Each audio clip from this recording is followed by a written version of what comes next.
Bien, podemos dar inicio, estimada.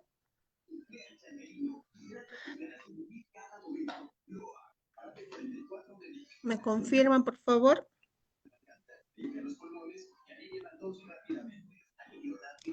A los participantes apagar sus micrófonos.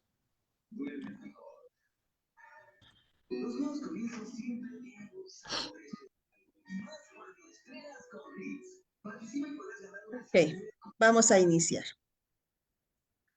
Bien, ante todo, buenas noches, estimados participantes. Soy Gina Pinco Bermudo, trabajadora social, magíster en gerencia social. Es un placer para mí estar con ustedes el día de hoy para poder disertar un tema muy importante, lo que es referente a la ley 3364, la ley para prevenir, sancionar y erradicar toda forma de violencia contra las mujeres y los integrantes del grupo familiar. Sí, entonces me gustaría la participación de alguno de ustedes, por favor.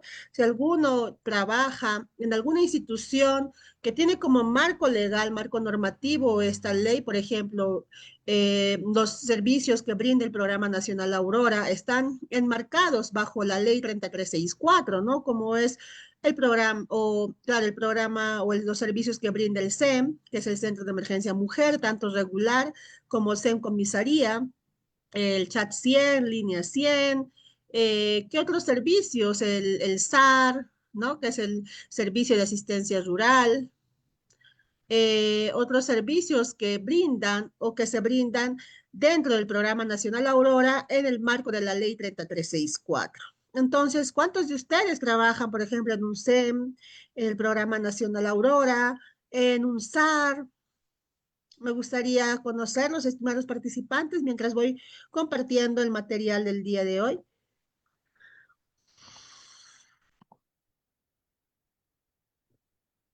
Sí, por favor. Mm, bien.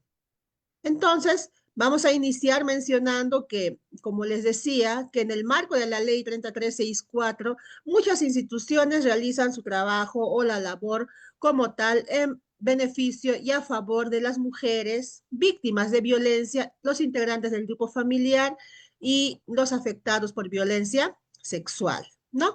En este caso, la ley 3364 es la ley máxima que tenemos en el Perú, que a través de sus 4 títulos y sus 47 artículos, ¿no? Cada uno de ellos dan cuenta las sanciones y el sistema de protección que se tiene contra la violencia contra la mujer y los integrantes del grupo familiar. Entonces vamos a iniciar, ¿no? Entendiendo que esta ley 3364 es impartida por el Estado peruano con la finalidad de poder proteger, ¿no? Esta ley es un sistema de protección para las víctimas de violencia, en este caso para las mujeres y los integrantes del grupo familiar. Así como tenemos la ley 3364, también contamos con otras leyes normativas, decretos legislativos, cada uno enmarcados, o cada uno, perdón, enmarcados la labor que se debe realizar desde las instancias correspondientes a favor de diversos grupos poblacionales.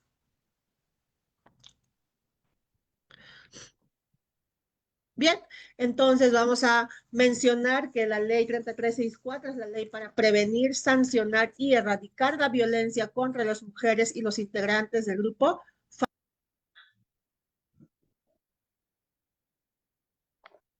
Esta norma,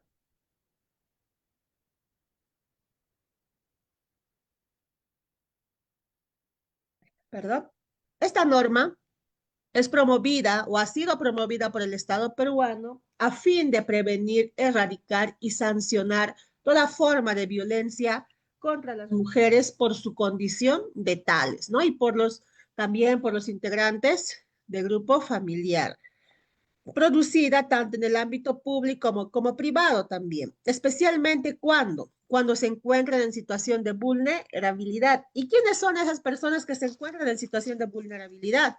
Son nuestros niños, niñas, adolescentes, las personas adultas mayores y personas con discapacidad, que vamos a poder encontrar dentro de los hogares, ¿no? De manera diferenciada. Por ejemplo, en un hogar podemos encontrar un niño, una niña, en otro hogar de familia extensa podemos encontrar un adolescente, ¿no? O tal vez un familiar que tenga algún tipo de discapacidad. Entonces, la ley protege de sobremanera y con especial énfasis a este grupo considerado en situación de vulnerabilidad.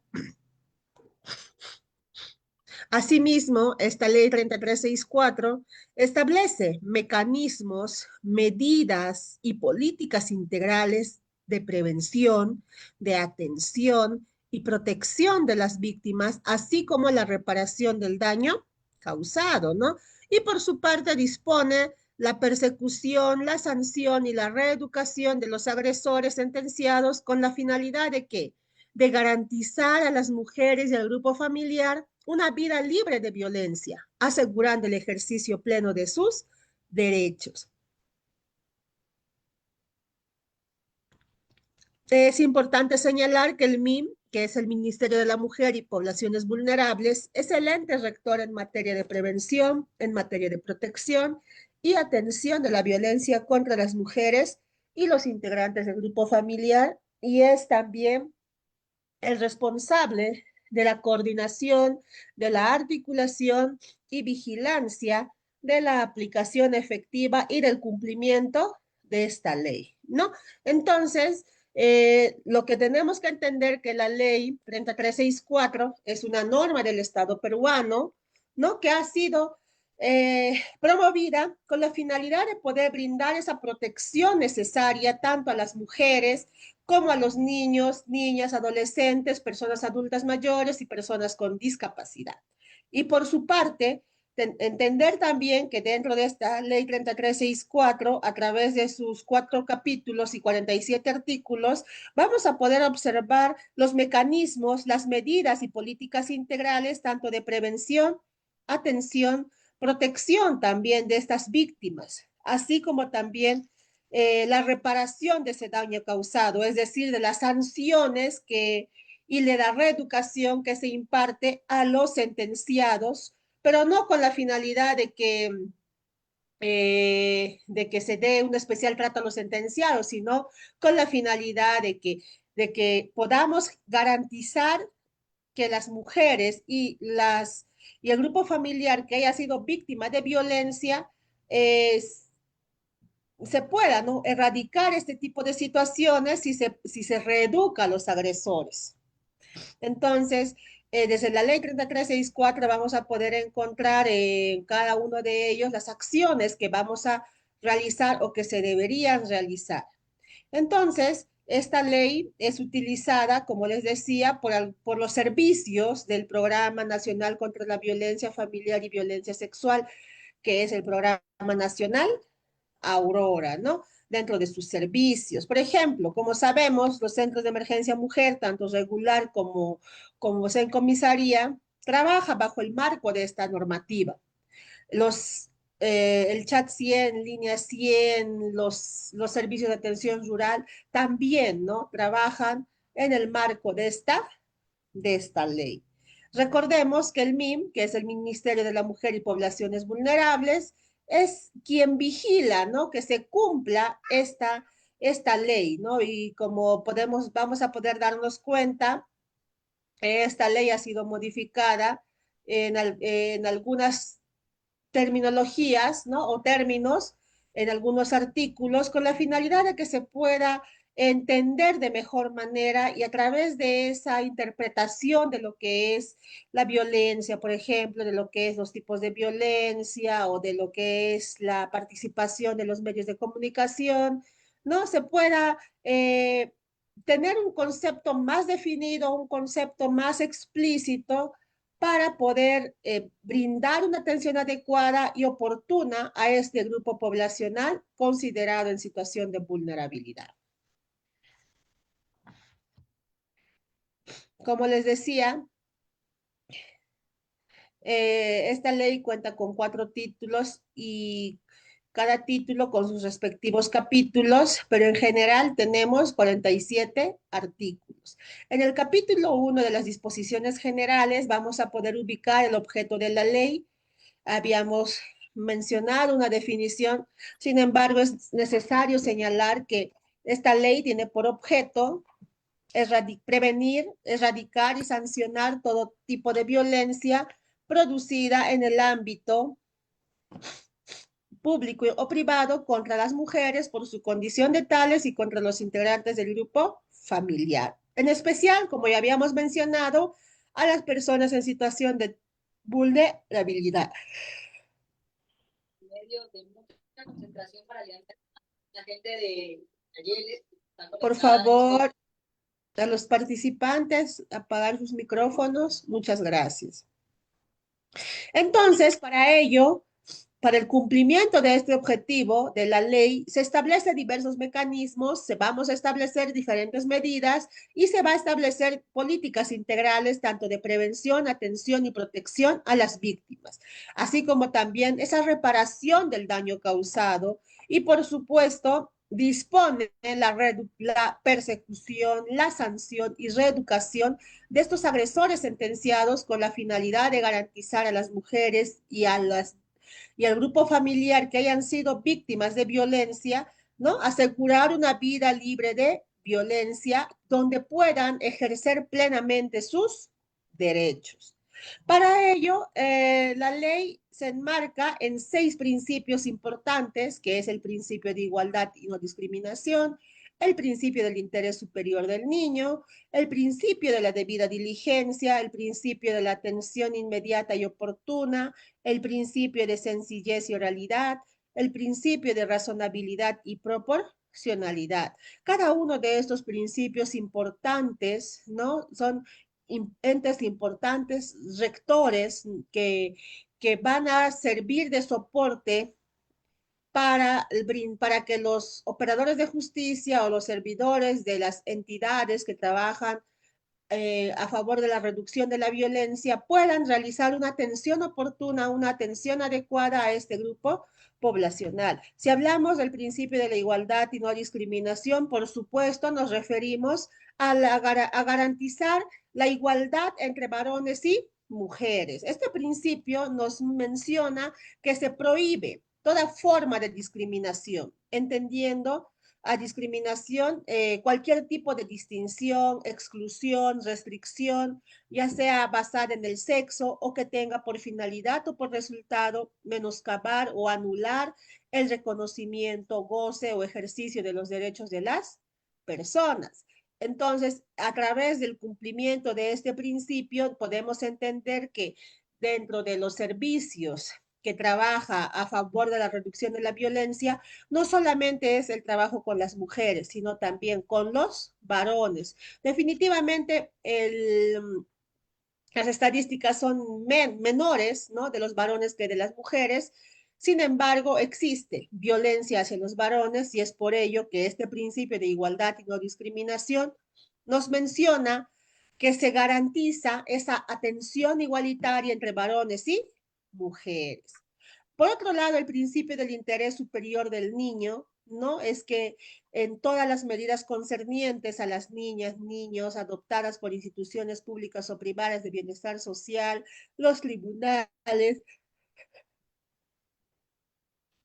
tanto las autoridades administrativas, los órganos legislativos, se debe tener en consideración primordial el interés superior del niño, sobre todo los derechos que podamos tener. En cuanto al principio de la debida diligencia, quiere decir que el Estado adopta sin dilaciones todas las políticas orientadas a prevenir, sancionar y erradicar toda forma de violencia contra las mujeres y los integrantes del grupo familiar. Entonces, se debe imponer las sanciones correspondientes a las autoridades que incumplan este principio. ¿Qué quiere decir con este principio?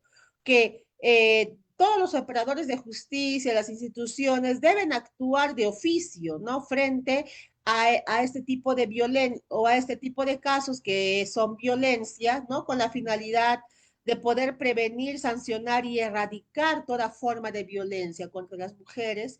Y nos menciona también que el incumplimiento de este principio merece, ¿no?, sanciones correspondientes desde el Estado.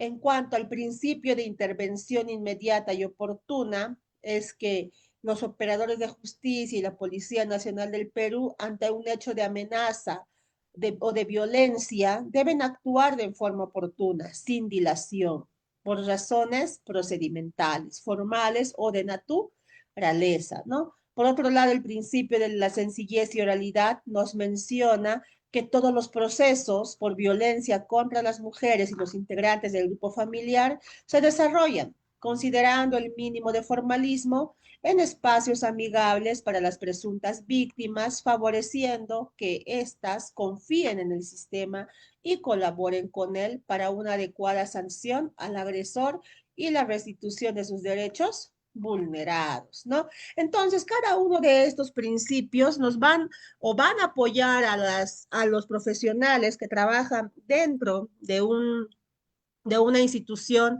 a favor de la reducción de la violencia contra la mujer y los integrantes del grupo familiar,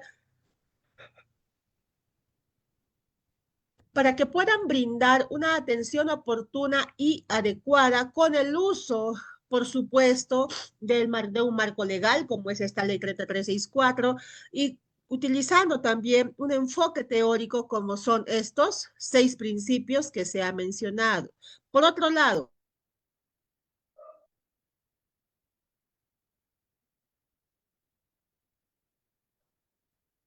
por otro lado,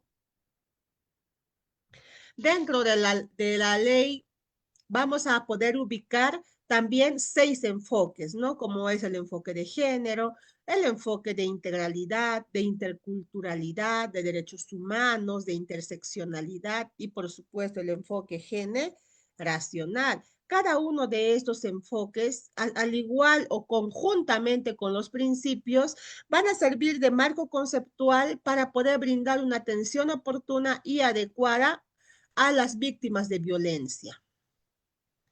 Ahora, en cuanto al capítulo 2, sobre definición y tipos de violencia contra las mujeres y los integrantes del grupo familiar, en el artículo 5 se define la violencia contra las mujeres como cualquier acto o conducta que causa muerte, daño, sufrimiento físico, sexual o psicológico por su condición de tales. Esto puede ocurrir tanto en el ámbito público como en el privado. Eso es de manera general, ¿no? Por otro lado, se entiende por violencia contra las mujeres la que tenga lugar dentro de la familia o unidad doméstica o en cualquier otra relación interpersonal, ya sea que el agresor comparta o haya compartido el mismo domicilio que la mujer. Comprende, entre otros, violación, maltrato físico, psicológico y abuso sexual.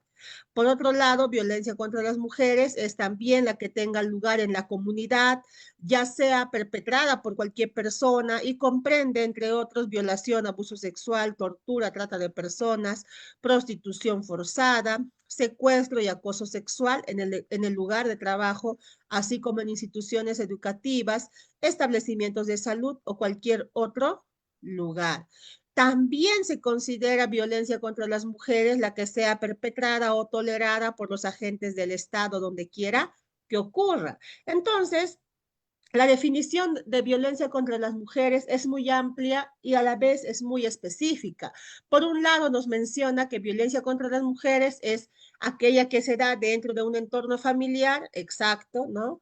Por otro lado, también nos menciona que violencia contra las mujeres es aquella que se da dentro de los órganos institucionales, ¿no? Por ejemplo, en el trabajo o en algún establecimiento de salud o en cualquier institución educativa. Entonces, la violencia contra las mujeres no necesariamente se da dentro del hogar, sino también en cualquier espacio, ya sea público o privado.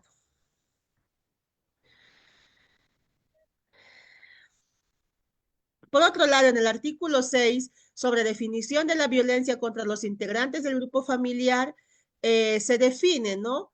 la violencia contra cualquier integrante del grupo familiar, cualquier acción o conducta que le cause muerte, daño, sufrimiento físico, sexual, psicológico y que se produce en el contexto de una relación de responsabilidad, confianza o poder de parte de un integrante a otro del grupo familiar.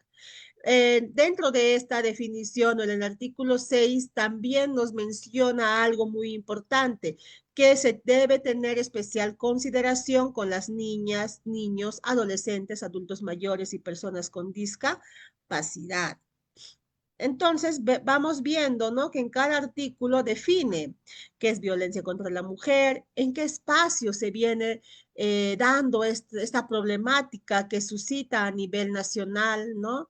Pero para ellos, el Estado peruano está promoviendo esta normativa con la finalidad de proteger a este grupo poblacional de estos problemas que puedan tener. Pero algo muy importante, con especial énfasis o con especial consideración a este grupo considerado vulnerable.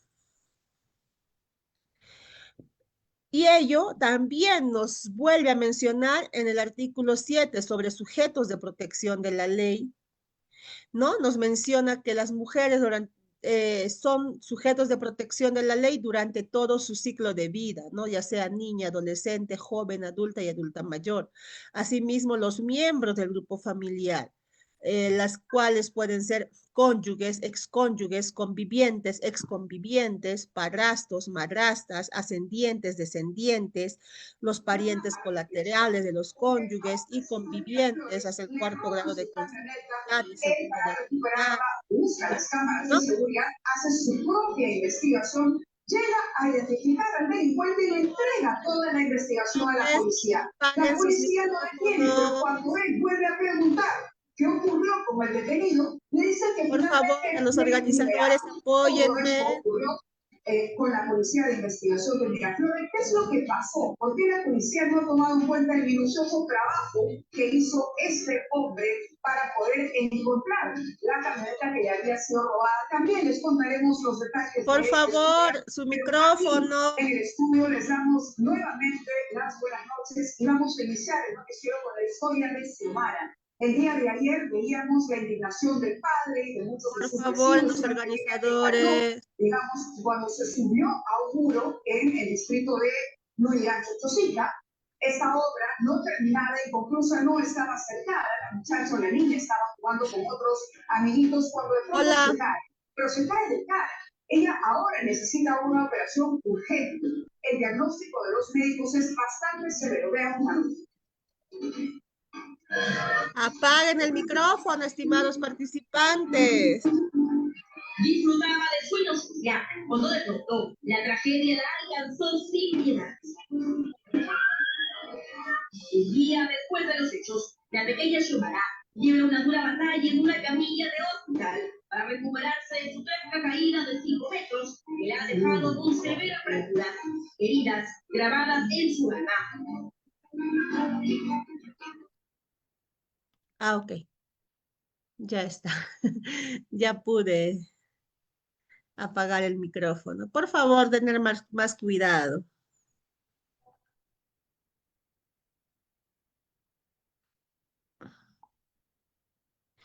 Ok.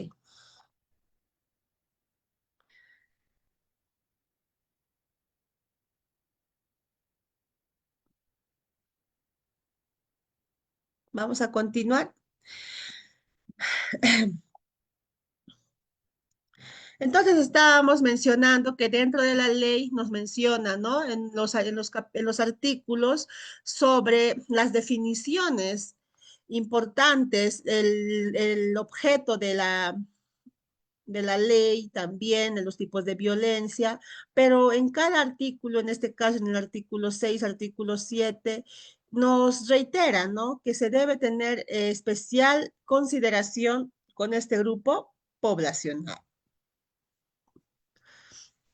Asimismo, mencionar sobre el artículo modificado por el artículo 3 del Decreto Legislativo 1323, publicado en el 2017, sobre el artículo 8 de la Ley 3364, en tipos de violencia, podemos ubicar 4 tipos de violencia, que es la violencia física, psicológica, sexual y económica, ¿no?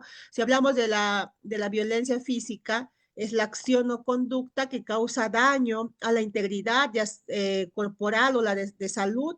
Se incluye el maltrato por negligencia, descuido o por privación de las necesidades básicas, ¿no? Que hayan causado tanto daño físico o que puedan llegar a ocasionarle, sin importar el tiempo que requiera su recuperación.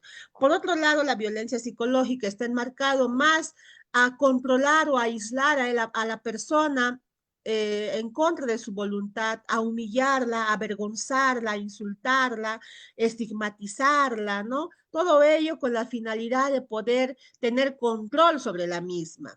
Violencia sexual, como su nombre dice, son acciones de naturaleza sexual, ¿no? No solamente se considera violencia sexual aquella que haya existido penetración, sino también a cualquier acto, ¿no? Que puedan vulnerar los derechos de las personas a decidir voluntariamente acerca de su vida sexual. Por otro lado, la violencia económico-patrimonial es la acción o omisión que se dirige a ocasionar un menoscabo en los recursos económicos, por ejemplo, ¿no? En la perturbación de la posesión, en la pérdida, sustracción, destrucción, retención o apropiación indebida de objetos, instrumentos de trabajo, documentos personales. Por otro lado, está la limitación de los recursos destinados a satisfacer sus necesidades o privación de los medios indispensables para vivir una vida digna. La limitación o control de ingresos también se considera violencia económica, ¿no? Entonces, violencia en un sentido amplio se divide en 4 tipos con la finalidad de poder brindar la tratativa a cada uno de ellos. ¿Ya vamos? Dígame, campeón. ¿Estás haciendo sopita también? No, es que siempre ¿Qué es? Ya. Ok, vamos a continuar.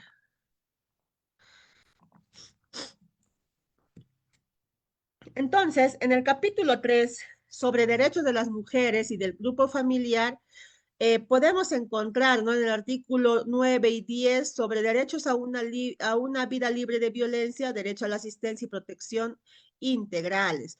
En estos artículos vamos a poder ya definir sobre los derechos de las mujeres y los integrantes del grupo familiar, ¿no? Por ejemplo, se tiene derecho a una vida libre de violencia, a ser valoradas, a ser educadas, a estar libres de toda forma de discriminación, de estigmatización, de patrones estereotipados, de comportamientos, de prácticas sociales, culturales, ¿no? Sobre derecho a la asistencia y protección también. Entonces, en el artículo 10 vamos a poder ubicar que las entidades que conforman este Sistema Nacional de Prevención, Sanción y Erradicación de la Violencia contra las Mujeres destinan estos recursos humanos especializados, destinan recursos logísticos y presupuestales con el objeto de detectar la violencia, atender a las víctimas, protegerlas y restablecer sus derechos, ¿no? Entonces, los derechos considerados en este artículo pueden ser el acceso a la información, a la asistencia jurídica y defensa pública, la promoción y prevención y atención de la salud y la atención social, ¿no? Entonces, en el capítulo 3 vamos a poder ubicar tanto en el artículo 9, 10, en el artículo 11 sobre los derechos laborales, artículo 12 sobre derechos en el campo de la educación, ¿no? Dentro del capítulo 3 vamos a encontrar los derechos a los que tienen las mujeres y los integrantes del grupo familiar víctimas de violencia. Ya lo van a poder detallar cada uno en sus hogares. Vamos a pasar al título 2 sobre procesos de tutela frente a la violencia contra las mujeres y los integrantes del grupo familiar. En el capítulo 1, artículo 13, nos habla de las normas aplicables ¿no? Sobre todo que han sido promulgadas en el Estado peruano, como es el Decreto Legislativo 957, la Ley 27337, que es el Código de Niños y Adolescentes, y en lo que corresponde al Código Procesal Civil promulgado en el Decreto Legislativo 768. Asimismo, vamos a poder ubicar en el artículo 14 las competencias de los juzgados de familia, las denuncias que se deben realizar, cómo se deben realizar, de qué manera, dónde se debe establecer esas denuncias, ¿no? Para pasar al artículo 15A sobre los trámites de denuncia presentados ante la Policía Nacional del Perú, sobre los trámites de denuncia presentados ante el Ministerio Público, presentados ante el juzgado de familia, ¿no? Por otro lado, el proceso especial que se lleva, el desconocimiento de domicilio u otros datos de la familia, la remisión de actuados a la Fiscalía Penal y formación del cuaderno de medidas de protección, la apelación de la medida de protección cautelar, la investigación del delito, el proceso por faltas, en el artículo 17, la flagrancia, artículo 18, la actuación de los operadores de justicia, y en el artículo 20, la sentencia, culminando en el artículo 21 con la responsabilidad funcional, ¿no? Entonces, dentro del título 2 vamos a encontrar, como se han podido dar cuenta, las normas aplicables, ¿no? Las normas que existen dentro del Estado peruano, cómo se debería dar la tratativa frente a una denuncia de estos casos de violencia, ¿no? Las denuncias ante los diferentes operadores de justicia, ya lo hemos mencionado, ¿no? Hasta llegar a la responsabilidad funcional. Por otro lado, en el capítulo 2 sobre medidas de protección, en el artículo 22 se tiene el objeto y tipos de medidas de protección, ¿no? Una vez realizado las denuncias, ¿cuáles son las medidas de protección que se debe realizar para brindar esa atención necesaria a las mujeres y a los integrantes del grupo familiar que hayan sido víctimas de violencia, ¿no? Ahí vamos a poder ver el objeto de las medidas de protección, que es neutralizar o minimizar estos efectos nocivos de violencia que han sido ejercidos por la persona denunciada y permitir a la víctima el normal desarrollo de sus actividades cotidianas, ¿no? Entonces, esas medidas de protección están bien establecidas dentro del artículo 22 de la Ley 3364 con la finalidad de garantizar el efectivo goce de los derechos de las personas. Por otro lado, en el artículo 22 sobre objeto y tipos de medidas de protección, vamos a poder encontrar, ¿no? ¿Cuáles son las medidas de protección necesarias para, como les decía, garantizar el goce de sus derechos, garantizar el bienestar de las personas, sobre todo de los que se encuentran en situación de vulnerabilidad? Asimismo, en el artículo 23 sobre vigencia y validez de las medidas de protección y cautelares que han sido dictadas ya sea por el juzgado de familia, ¿no? Si se mantienen vigentes en tanto persistan las condiciones de riesgo de la víctima, con prescindencia en la resolución que pone fin a la investigación o al proceso penal o las faltas. Estas medidas pueden ser sustituidas, pueden ser ampliadas o dejadas sin efecto por el juzgado de familia cuando estos informes periódicos que remitan las entidades encargadas de su ejecución adviertan, ¿no?, la variación de la situación de riesgo de la víctima o a solicitud de la misma. Por otro lado, en el artículo 24 sobre incumplimiento de medidas de protección, es cuando no se cumple o cuando se resiste a una medida de protección dictada en el proceso originado por hechos que configuran actos de violencia contra las mujeres, ¿no? Entonces, ¿qué medidas de protección o cuáles son las sanciones por el incumplimiento de estas medidas de protección? Para que en el artículo 25 sobre protección de las víctimas en las actuaciones de investigación es cuando el trámite de los procesos por violencia contra las mujeres y los integrantes del grupo familiar está prohibida, ¿no? La confrontación y la conciliación entre la víctima y el agresor, por supuesto. Se prohíbe toda forma de conciliación entre la víctima y el agresor, teniendo en consideración que la violencia no se concilia.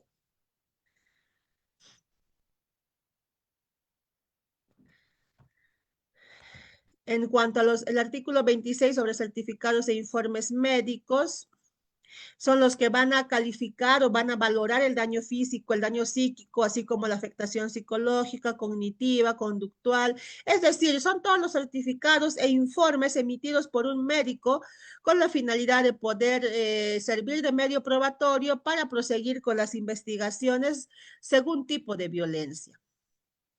Ahora, en cuanto al título 3 sobre prevención de la violencia y atención y recuperación de víctimas de reeducación de personas agresoras, en el capítulo 1 sobre prevención de la violencia, atención y recuperación de víctimas, específicamente en el artículo 27, en cuanto a los servicios de promoción, prevención y recuperación de la víctima de violencia, es muy importante señalar que la protección de las mujeres y de los integrantes del grupo familiar contra actos de violencia es de interés público, por supuesto. El Estado es responsable de promover la prevención contra dichos actos y la recuperación de las víctimas. Es política del Estado la creación de servicios de atención y la prevención contra la violencia, la creación y gestión de los hogares de refugio temporal, los programas dirigidos a varones para prevenir conductas violentas y otros servicios de protección a favor de las víctimas, ¿no?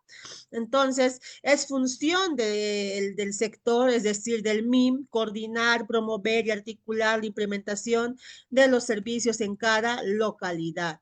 Por otro lado, una vez implementado el servicio, se tiene que realizar el trabajo adecuado, ¿no? Entonces, en el artículo 28 sobre valoración de riesgo, nos menciona que en casos de denuncias por violencia, la Policía Nacional del Perú, el Ministerio Público, Poder Judicial aplican las fichas de valoración de riesgo que correspondan a cada caso, ¿no? Eso es lo que nos indica según ley. Y estas fichas deben ser remitidas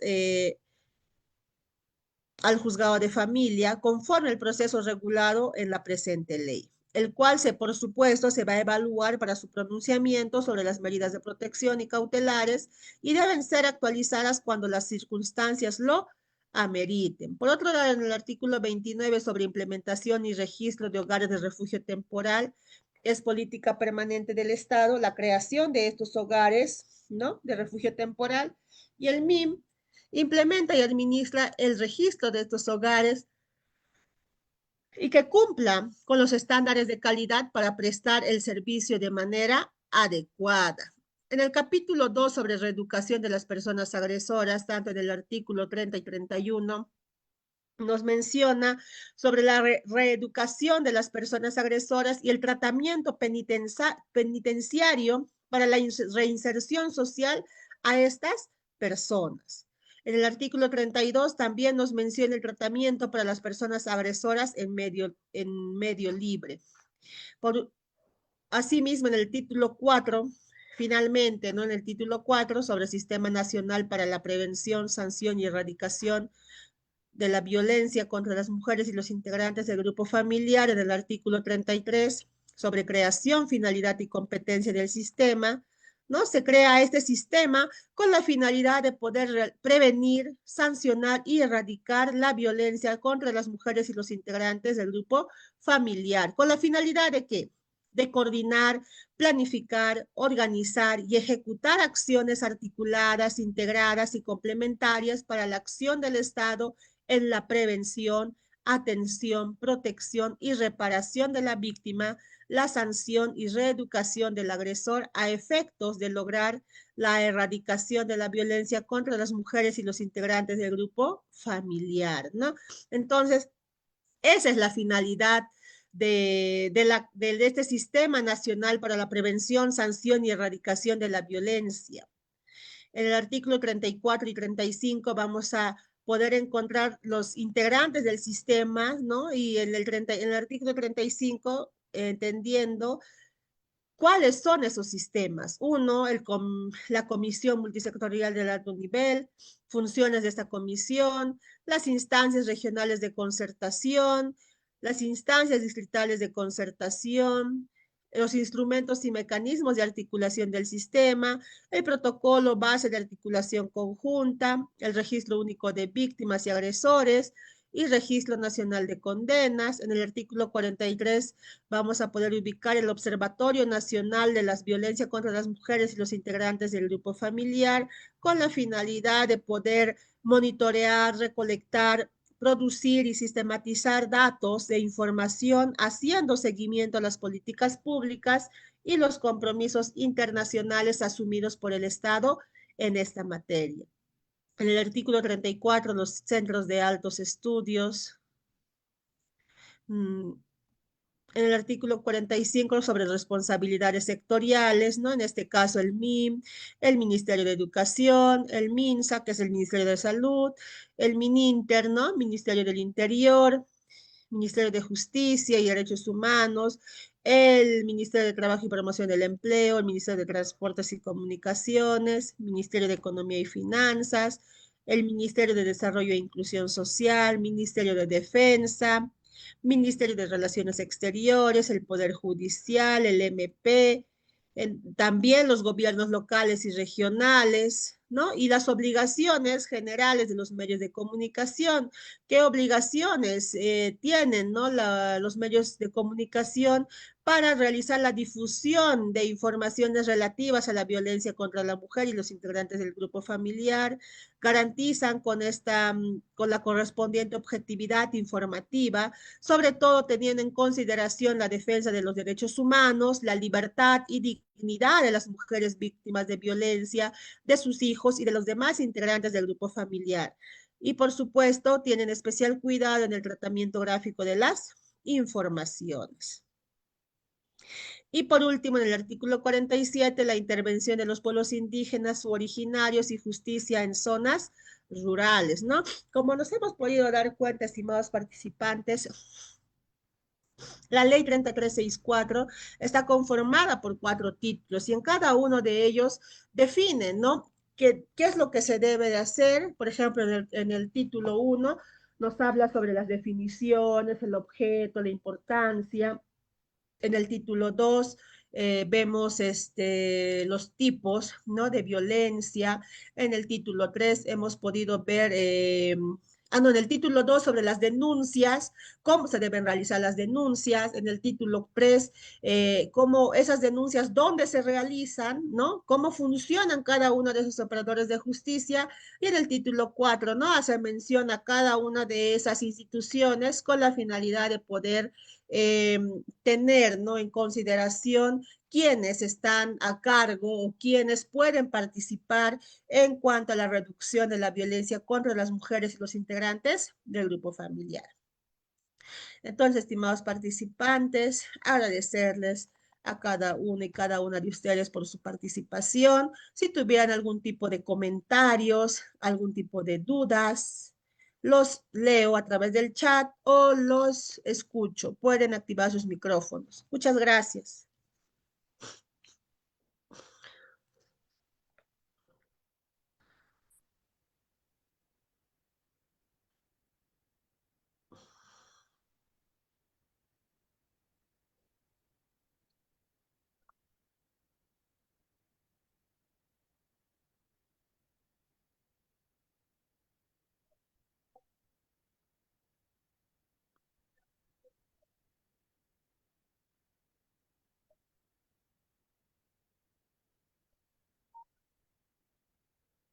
¿Sí? ¿Alguna consulta, comentario?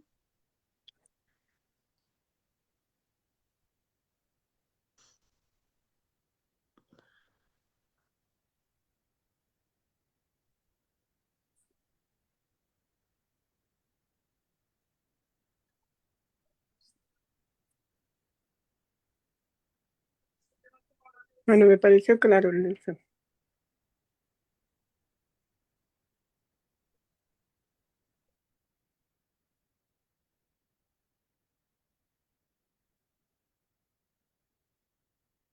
Bien.